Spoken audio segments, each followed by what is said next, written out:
பண்ணா நம்ம ஹீரோயின் வீட்டுக்கு முன்னால் ஒருத்தன் வந்து டோர் ஓப்பன் பண்ணிடுவான். யாரையும் உள்ளே அலோவ் பண்ணலை அப்படின்ற மாதிரி அங்கே உள்ள காவலாளியெல்லாம் பேசிட்டு இருக்கையில் அந்த ஆள் சொல்லிக்கிட்டு இருக்கா, என்னை இப்போ உள்ளே விட போறீங்களா இல்லையா, நான் கமலியா சுரப்பில் வந்து இன்வெஸ்டிகேஷன் பண்ண வந்திருக்கேன், டோரை ஓப்பன் பண்ண போறியா இல்லையாண்டிக்கல, நீ யாரா வேணாலும் எவனா வேணாலுங்கிறி டியூக் வந்து யாருக்கிட்டையும் கருணை காட்ட போறாண்டிக்கார். அதுவும் முக்கியமாக டெம்பிள்ல இருந்து வந்தாக்கள் அவங்கள்ட்டையெல்லாம் கமலியாவை அனுப்பவே மாட்டோம் அப்படின்ற மாதிரி சொல்லி மரத்தே விட்டுடுறாங்க. அதை கேட்டு அந்த ஆளா கடுப்பாயிருவான், என்னே உள்ளே விட மாட்டீங்களா அப்படின்ற மாதிரி சொல்லிவிடும். இந்த மொத்த சொரஃபுல் ஃபேமிலியையும் நான் முத்திர குத்திடுவேன் மத எதிர்ப்பாளர்கள் அப்படின்ற மாதிரி சொல்லி அதில் பண்ணி டோர் ஓப்பன் பண்ண பெரிய இல்லையாண்டைக்குள்ளே நம்மளோட டியூக்குற சத்தம் கேட்கு. டியூக் வாரார், என்ன சொன்னா நீ அப்படின்ற மாதிரி சொல்லிட்டு தலைவர் என்ட்ரியை கொடுக்குறாரு. பின்னால் நம்மளோட லுட்பிலிங் இருக்க எங்களை வந்து மத எதிர்ப்பாளர்கள் அப்படின்ற மாதிரி சொல்லி பட்டம் குத்த பிரியாணி அப்படின்ற மாதிரியெல்லாம் டியூக் கேட்டுட்டு வாரார். அவனா அது இல்லை சார் நான் அது அப்படின்ற மாதிரி அவன் தயங்கிட்டு இருப்பான். இப்படியெல்லாம் ரூடாவாக பேசுவாங்க டெம்பிளை சேர்ந்தாக்கள் அப்படின்ற மாதிரியா டியூக் கேட்கும். அவன் சொல்லிட்டு இருக்கான், ரூடாக பேச வச்சது நீங்கள் அப்படின்ற மாதிரி சொல்லிவிட்டு அதிகாரப்பூர்வமாக நான் வந்து லேடி கமலியாவை அழைச்சிட்டு போகிறதுக்காக வந்துருச்சேங்க. அவளை வந்து விசாரிக்க போகிறோம் நாங்கள், அதில் கமலியா சுரூபலை அனுப்பி வைங்க அப்படின்ற மாதிரி சொல்லுவாங்க. அது தவிர வேறு வழி இல்லை உங்களுக்கு அப்படின்ற மாதிரி அவன் ஒரு மாதிரி ரூடாக சொல்லிட்டு இருப்பான். அதை கேட்டால் டியூக்கா கடுப்பாயிடுவார். கமலியா வந்து தெய்வீக சக்தியை யூஸ் பண்ணணும்னு நான் விரும்பவே இல்லை, இருந்தாலும் அவள் அந்த டிவைன் பவரை யூஸ் பண்ணிட்டா. அவள் உடம்பு சரியில்லாமல் எவ்வளோ கஷ்டப்படான்னு எனக்கு தான் தெரியும். அந்த பவரை யூஸ் பண்ணது பிறகு உனக்கு எவ்வளோ தைரியம் இருந்தால் அவளை திரும்ப கூட்டிகிட்டு போகிறேன் அந்த டெம்பிளுக்கு, அவளை அனுப்ப முடியாது அப்படின்ற மாதிரி சொல்லிட்டு டியூக்கா ஸ்வாடை எடுத்து வெளியே நீட்டுவார். வந்தாக்கெல்லாம் பயந்து பேத்துருவாள். கமலியா வந்து இந்த வீட்டை விட்டு வெளியே வரமாட்டா. அவள் கூட்டிகிட்டு போகலான்னு ஒரு அடியை எடுத்து வச்சிங்க, நீங்கள் எவ்வளோ வெறுக்கத்தக்கவங்கன்ட்டு உங்களுக்கு நான் காட்டுவேன் அப்படின்ற மாதிரி சொல்லிக்கல. அவனெல்லாம் கத்துவான். இந்த முழு சொற்பல் ஃபேமிலியை உண்மையிலே மதவெறி பிடிச்சாக்கள், இந்த டெம்பிள் சும்மா விடாது, உங்களுக்கு ஃபெமிலிக்கே முத்திர குத்துரும் அப்படி சொல்லி அவனுலாம் கத்திட்டு இருப்பான். நம்மளோட லுட்விலும் ஸ்வாட் எடுக்க வெளியே வருவான். அப்போ நம்ம ஹீரோயின் என்ட்ரியை கொடுக்குறா, அதுக்கான எந்த அவசியமும் இல்லை அப்படின்ற மாதிரி சொல்லிட்டு நான் போகிறேன் அப்படின்ற மாதிரி சொல்லுவா. அதை கேட்டு டியூக்கும் லுட்விலும் ஷாக் ஆயிடுவாங்க.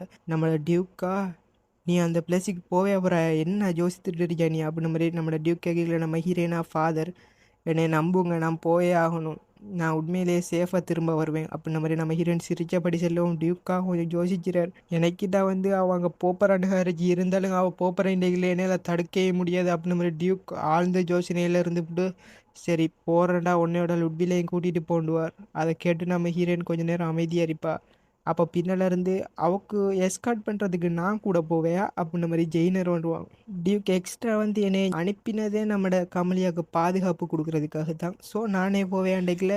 அப்போ நம்ம ஹீரோயின்ட்டே விட்டுருவார் டியூக்கோ, நீ யாரை சாய்ஸ் பண்ண போகிறா, நீ யாரோட போகிறா அப்படின்ற மாதிரி டியூக் கேட்கும். நம்ம ஹீரோயின் கொஞ்சம் நேரம் யோசித்து போட்டு, லுட்வில் அண்ணன் வந்து உண்மையிலே ரொம்ப ஸ்ட்ராங்கான ஆள் தான், இருந்தாலும் ஜெயினர் வந்து அதோட ஸ்ட்ராங். அது மட்டும் இல்லாமல் அவனுக்கு பின்னால் கான் கில்ட்டே இருக்கு. அந்த கில்ட்டு இப்போ அங்கே டெம்பிளில் ஏதாச்சும் பிரச்சனை நடந்தாலும் அந்த கில்ட்டை பயன்படுத்தி நம்மால் டெம்பிளே வைப் அவுட் பண்ண வாய்ப்பு இருக்கு. அதால் நம்மளுக்கு இப்போதைக்கு சப்போர்ட்டாக இருக்கிறது நம்மளோட ஜெயினர் அப்படின்ற மாதிரி சொல்லிவிட்டு, நான் வந்து ஜெயினரோட போகிறேன் அப்படின்ற மாதிரி சொன்னோடனே லுட்விலுக்காக கொஞ்சம் ஷாக்காக தான் இருந்துச்சு, நம்மளை சாய்ஸ் பண்ணலையாவா அப்படின்ற மாதிரி. ஆனால் லுட்வில் ஒன்றும் பேசிக்க மாட்டார். டியூக் செல்வார், சரி நீ ஆசைப்பட்ட போல் அவனையே கூட்டிகிட்டு போண்டேக்கில். நம்மளோட ஜெயினர் கொஞ்சம் ப்ரௌடாக இருந்துச்சு.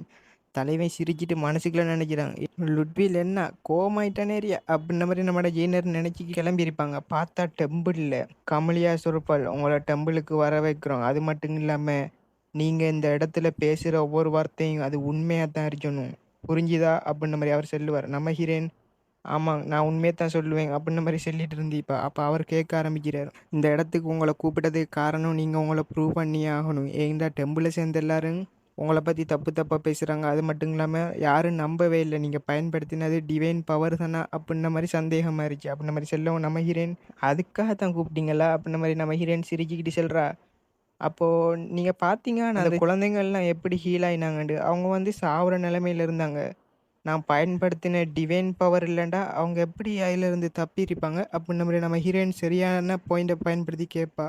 ஆனால் அந்த போப் நீங்கள் சொல்கிறத நான் ஒத்துக்கொள்கிறேன், இருந்தாலும் இதுக்கு முன்னால் டிவைன் பவரை பயன்படுத்தாத ஒரு ஆள் இப்போ டிவைன் பவரை, அதுவும் அவ்வளோ ஹை குவாலிட்டியான டிவைன் பவரை பயன்படுத்தியிருக்கீங்க, இது எப்படி எந்த வகையில் சாத்தியம் அப்படின்ற மாதிரி அவர் கேட்பார்.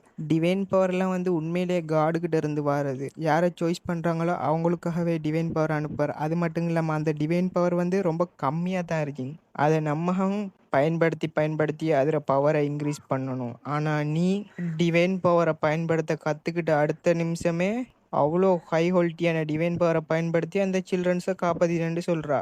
அது மட்டும் இல்லாம, இந்த டெம்பிளே தப்பு பண்ணுதுன்னு சொல்றா நீ. இதுக்கு ஏதாச்சும் ஆதாரம் இருக்கா? அப்டின்ன மாரி கேட்பாரு. நம்ம ஹீரோயின் மனசுல நெனச்சிட்டு இருக்கா. அவனுள் வந்து ஊழல்ல ஈடுபட்டிருக்கான்றது வந்து அந்த கோஸ்ட் சொல்ல முந்தி எனக்கு ஆல்ரெடி அது தெரிஞ்ச விஷயம். அப்பவே நான் முடிவு பண்ணி டெம்பிள் வந்து தப்பானது அப்டின்ன மாரி. ஆனா இப்ப வந்து அவங்க ப்ரூவ் பண்ணட்டாங்க. ஆதாரம் கேட்டுட்டு இருக்காங்க. அப்டின்ன மாரி நம்ம ஹீரோயின் மனசுல நெனச்சிட்டு இருக்கீங்களே, அந்த போப் சொல்றார். நீங்க சொல்றதெல்லாம் உண்மையா இருக்கணும்டா, நீங்க அதுக்கான ஆதாரத்த நிரூபிங்க. உங்களோட ஹோலி பவர பயன்படுத்தி அப்போ நம்ம ஹீரோயின மடக்கி போடுறதுக்காக அவன் சொல்லிக்கிட்டு இருக்கான். ஒன் லாஸ்ட் டைம் உங்களுக்காக ஒரு சான்ஸ் தரேன். நீங்க பயன்படுத்தினது வந்து போலியான டிவைன் பவர். அப்படின்ட்டு நீங்க தப்ப ஒத்துக்கிட்டா, இந்த டெம்பிள் உங்கள மன்னிச்சிரும். நீங்க செஞ்ச தப்ப ஒத்துக்கிடுங்க. அப்பிடின்ன மாரி பண்பா பேசிட்டு இருக்காரு பயப்புல. நம்ம ஹீரோயின வழக்கி கொண்டு வரணும் அப்பிடின்ன மாரி. அங்க உள்ள போப்பா இவ ஒத்துக்குழுவா அப்பிடின்ன மாரி தான் பார்த்துட்டு இருக்காங்க. அவ கூட ப்ரூவ் பண்றதுக்கான எந்த ஆதாரமும் இல்ல, ஒண்ணும் இல்ல. இவ எப்படியும் மன்னிப்பு கேட்டு ஒத்துக்கிடுவா. நம்ம அவள கட்டுப்படுத்தலாம் அப்பிடின்ன மாரி எண்ணத்துல இருக்காங்க. நம்மோட ஜெயினரா சிரிச்சபடி பார்த்துட்டு இருப்பாங்க.